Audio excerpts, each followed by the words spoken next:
On s'est concerté et on s'est dit, bon, bah, notre équipe, malheureusement, va devoir faire les cobayes. Et donc, on est allé à Montpellier.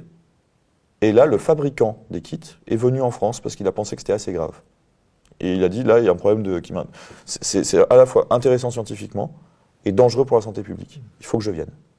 Donc le fabricant de ces kits est venu en France parce qu'on n'avait pas les moyens de se payer son appareil. C'est quoi son appareil? C'est un appareil qui permet cette fois-ci non plus d'avoir un résultat colorimétrique, c'est violet ou c'est orange, mais d'avoir une quantification en milligrammes par litre qui a été publiée dans la Royal Society of Chemistry, c'est pour ça qu'il a eu son prix, et qui est quasiment aussi précise qu'un laboratoire fixe. Et donc on a sur le terrain, en présence d'un grand reporter du Nouvel Obs, Emmanuel Anison, qui a vu ce qu'on faisait, qui a publié un article sur ce qu'on a fait.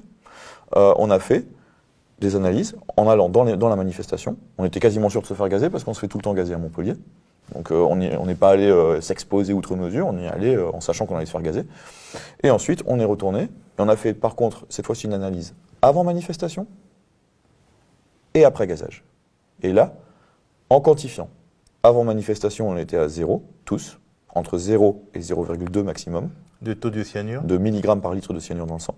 La dose dangereuse, le seuil de dangerosité, selon les auteurs, va de 0,25 à 0,5 mg par litre. Donc quand on dépasse 0,25, on commence à être dangereux. Quand on dépasse 0,5, on est vraiment dangereux d'après les auteurs. Et nous, on est monté à 0,7. Sur plusieurs individus, sur 6 individus, on est monté au-dessus de 0,5, on a dépassé 0,5. Il y en avait 2 qui étaient à 0,75 mg par litre. Et on peut dire raisonnablement que quelque chose a été prouvé, ou du moins qu'une alerte forte et rationnellement établie a été lancée. À mon avis, oui. Alors malheureusement, ça n'a pas pris encore, j'ai l'impression. Donc pour avoir plus de poids par rapport à tout ça, j'ai continué à faire mes travaux en lisant et en documentant et en cherchant des informations, en essayant d'expliquer pourquoi est-ce que ça ne déclenche pas l'alerte, pourquoi, voilà.